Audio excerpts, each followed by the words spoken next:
Assalamualaikum warahmatullahi wabarakatuh. Perkenalkan, nama saya Sasa Marwah Wafidah dengan nomor pokok mahasiswa 222170115 dari kelas C. Di sini saya akan menjelaskan salah satu materi dari mata kuliah konservasi dan reklamasi lahan, yaitu materi mengenai lahan potensial dan juga lahan kritis. Lahan potensial.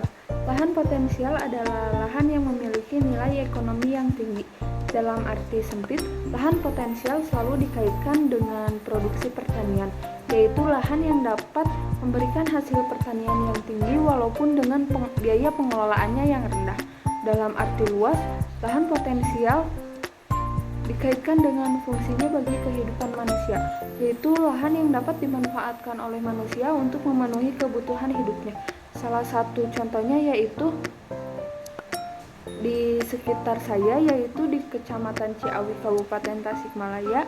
Masyarakat banyak yang menyiapkan lahan untuk digunakan bercocok tanam, bertani. Meskipun tidak yang luas, tidak begitu luas, tapi memang bisa memenuhi kebutuhan hidupnya, seperti menanam cabai, menanam daun bawang, kemudian bawang merah, bawang putih, kemudian ada juga pohon mangga, pohon belimbing, dan masih banyak lagi. Nah, itu tuh merupakan salah satu contoh dari lahan potensial. Lahan potensial adalah lahan yang belum dimanfaatkan atau belum diolah, dan jika diolah pun akan mempunyai nilai ekonomis yang besar karena mempunyai tingkat kesuburan yang tinggi dan mempunyai daya dukung terhadap kebutuhan manusia. Ciri-ciri lahan potensial yaitu yang memiliki tingkat kesuburan yang tinggi, memiliki sifat fisis yang baik, dan belum terjadinya erosi. Ciri-ciri lahan potensial untuk permukiman yaitu daya dukung tanahnya yang besar, fluktuasi airnya baik, kandungan lempengnya cukup, dan topografinya juga mendukung. Yang selanjutnya ada lahan kritis. Lahan kritis ini tuh merupakan lahan yang telah mengalami kerusakan secara fisik, kimia, dan biologis, atau bisa disebut lahan yang tidak mempunyai nilai ekonomis yang tinggi. Kemudian lahan kritis ini tuh adalah lahan yang kurang produktif atau bisa dibilang tidak produktif. Meskipun dikelola, produktivitas lahan kritis ini tuh sangat rendah.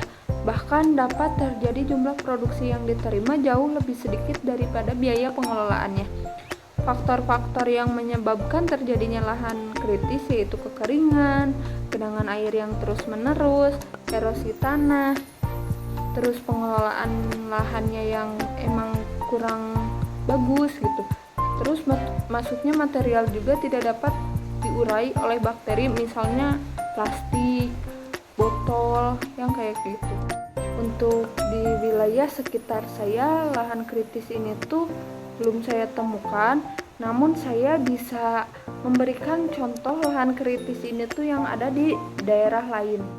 Sekian video penjelasan materi mengenai lahan potensial dan lahan kritis dari saya. Mohon maaf apabila ada kesalahan kata. Wassalamualaikum warahmatullahi wabarakatuh.